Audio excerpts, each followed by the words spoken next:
Hello. You all might hear a little bit of background noise. I'm currently washing the dishwasher. So there's that. But what I wanted to talk about today is this concept of being a generalist versus a specialist. I think this is something that really comes up um, throughout our whole careers, our whole life, because the idea of being like in one box, in one category, in one career lane, um, we're so often pushed to decide on one thing, we have to pick a side, we have to stand in one corner. For example, in college, we have to pick a major. There's one focal point that is going to define the classes, the types of people we might be able to interact with, the types of conversations we might be able to have. And depending on that focus, we have, in some ways or other decided what path we want to go down. Is it medical school? Is it law school? Is it the arts? And supposedly, this is, I think, the fear. This is what society and culture and all of that imposes on us, is that in that decision making, we eliminate other things. That's when, a lot of in media, they say, well, you're not going to make money, being an actor or studying design, studying art. Because if we already decide what categories, what boxes we want to be in, we automatically eliminate certain paths and opportunities, because the idea is that we're going to be pursuing what we're focused on. We're going to continue to chart that path and kind of go down that rabbit hole, however much it might be. So it could be medical school, but to be in medical school, you have to study maybe biology or a certain type of science as an undergrad. And then once you go to medical school, then you have to decide what type of physician you're going to be. And then you have to practice that and be that. And then the majority of your career life is going to be within that world. And it will be very hard to jump ship, change, try something else. I've not seen it. I've not been in the medical field. That's probably something from all of my different experiences that I've not done. So I don't know how hard or easy it is to change jobs within the medical field in terms of being a doctor or things like that. But I imagine it's quite hard because so much time, energy, blood, sweat, and tears has gone into that degree, that profession, that it's kind of like getting a tattoo. It's kind of permanent, and that's this all story, and all of this kind of trajectory is all based on this notion of being a specialist, really focusing on certain skills, certain strengths. And I'm not saying that that's bad. Again, I'm all about finding what feels right for you, figuring out what is the type of lifestyle ideally. That's the key. That's always the main focus that we talk about here on this episode, on this show. And so if it ends up that you do need and want, and it feels right to be a specialist, then I'm all for that. But I think for most of us, or at least for myself, I really struggled with that pathway. I really struggled putting myself in one career box and figuring out what I was supposed to commit to at such an early age. I really enjoyed and will probably continue to enjoy being a generalist. I found that my degree in English served me really well in a variety of industries, in so many different industries that I probably couldn't have imagined when I was in college. Um, I've made the whole kind of spectrum of money from 30,000 all the way to six figures. I've been able to travel with this degree, getting paid to travel. I've been a freelancer. Like there's a whole episode about my career. So if you would like to check that out.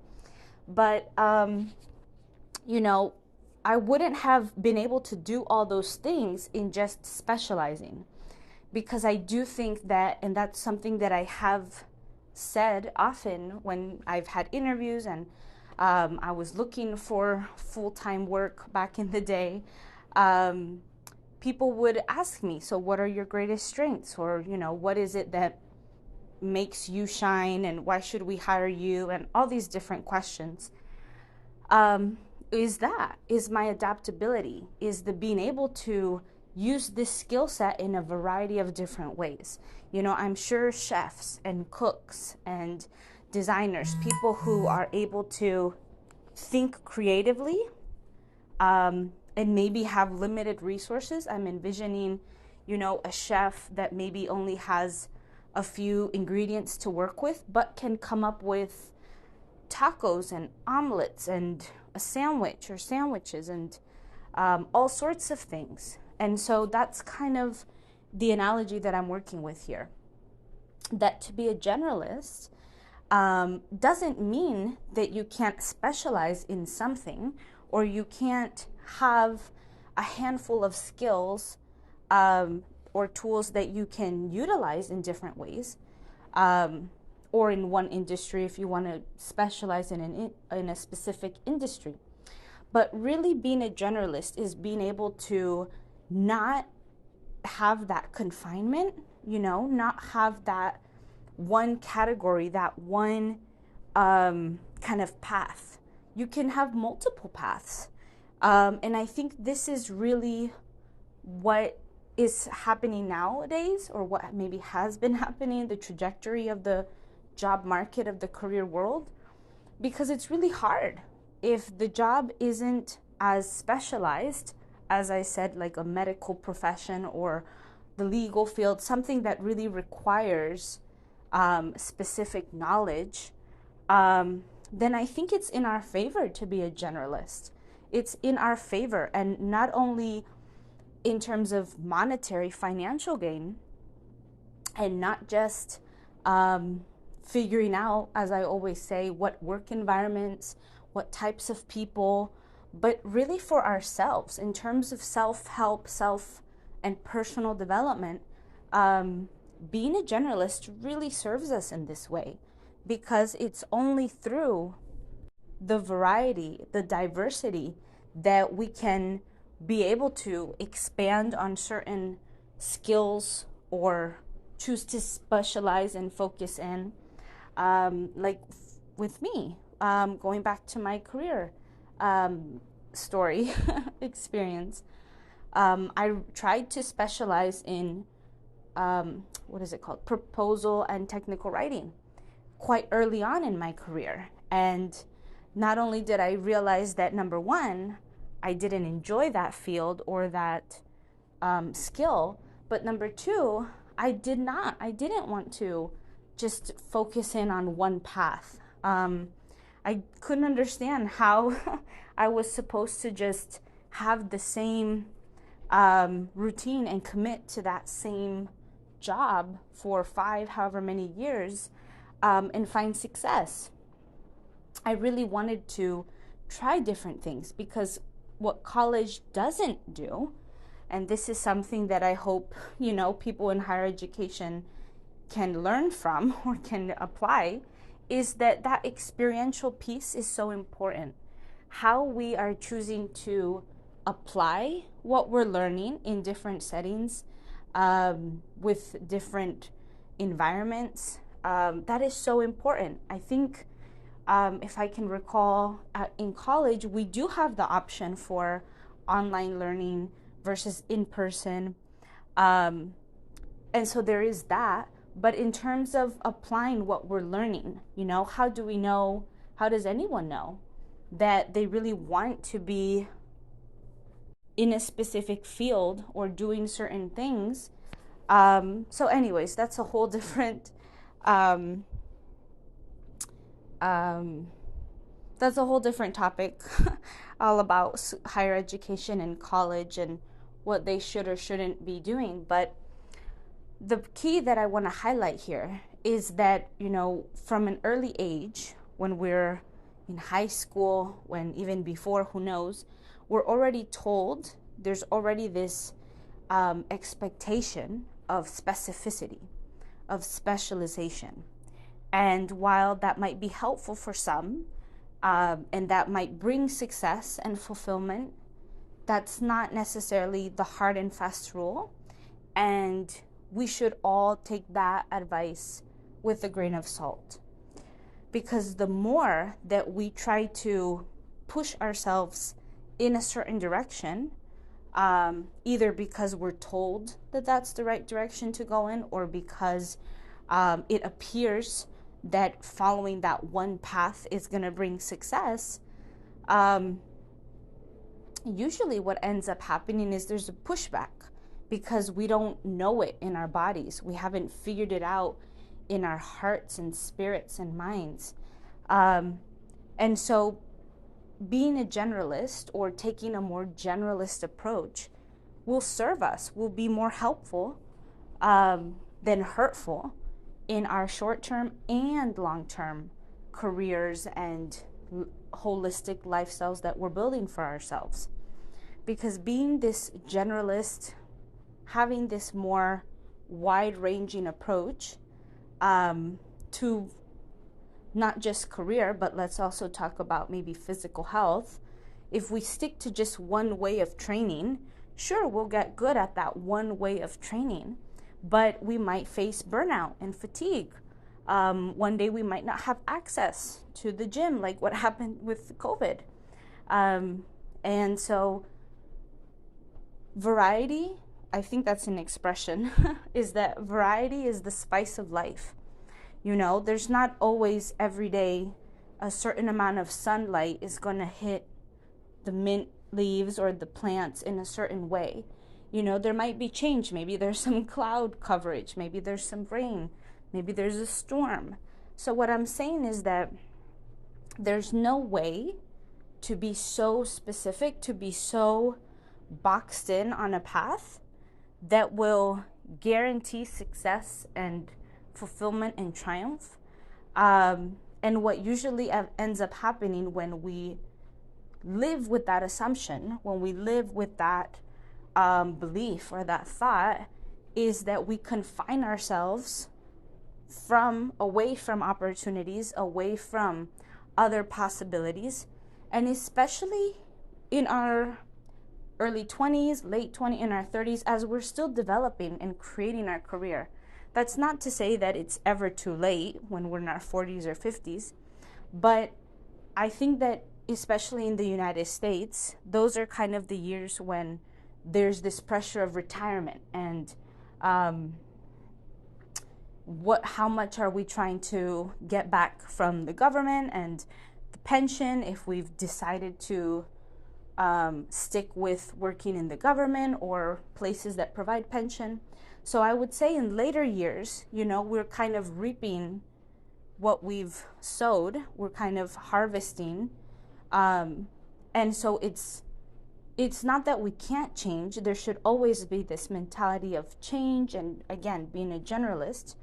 But hopefully we've set ourselves up that we only have to change a little bit in our careers, in our lifestyles. That hopefully we've done most, let's say, of the risk-taking and trying things from our 20s to our, let's say, early 40s. So within those 2 decades, 20 years or so, of being a generalist, of trying all the things in our careers, figuring ourselves out, because we don't want, and something that, I see with my some family members or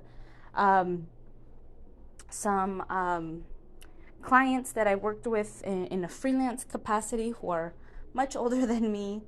I'm in my 30s. And so what I see is that they get stressed because they've committed to a lifestyle, they've committed to a career that now they can't get out of because they have to wait for retirement. They have to get compensated and make sure that their ducks are in a row. And so it becomes a forceful thing. It becomes something, a necessity, and not really something that is intentional or fulfilling. And so then the whole energy and the dynamic of that becomes very, I don't know if negative is too strong a word, but it doesn't become smooth. It's not natural. It becomes kind of antagonistic, this energy. So let's be careful of how we define ourselves, how we shape our paths so early on. Let's be open and curious and kind of explorers of our careers and our lifestyles, because it becomes hard to know something and really be able to defend or support or commit to something if that's all we know. You know, I always say this to my friends and my loved ones when we go out to eat seafood, that I'll eat any seafood except the octopus because I don't like the texture. But I can say that because I have tried it, and throughout the years, that's just been the one consistent thing. But if I had just said, no, you know, I don't eat that one thing after not having tried it, or after just hearing from others what their thoughts on this seafood was, I wouldn't really be honest with myself. I wouldn't really be being honest with my experience, my gut, my intuition.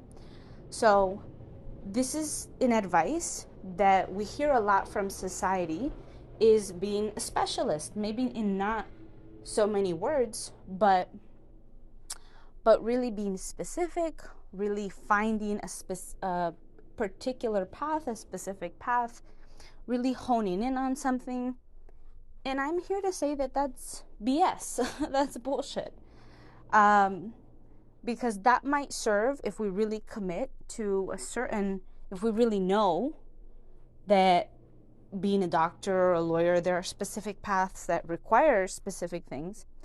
But for most of us, I think being a generalist, having this open-minded, open-hearted approach is more beneficial, like I said, in the short term and in the long term, and can benefit multiple areas of our lives so that we can continue to shape it, continue to take the steps, meaningful steps, to have that lifestyle that we really want for ourselves.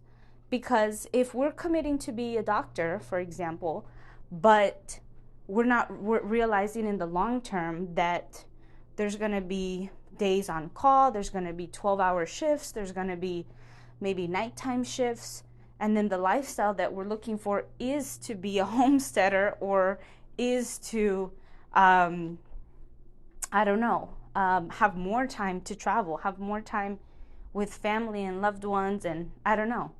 I'm not saying that it's impossible, but these are just things to consider as we're building our life, as we're figuring out who we are and what we really want and need for ourselves, to feel satisfied, to feel sustainable in our bodies, in our minds, in our hearts, spirits. Being a generalist is the way to go until you decide that you want to specialize and you do want to hone in on something.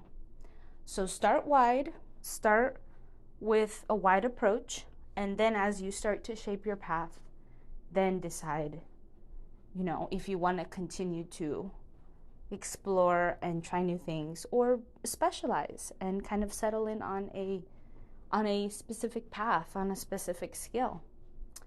So I hope that's helpful.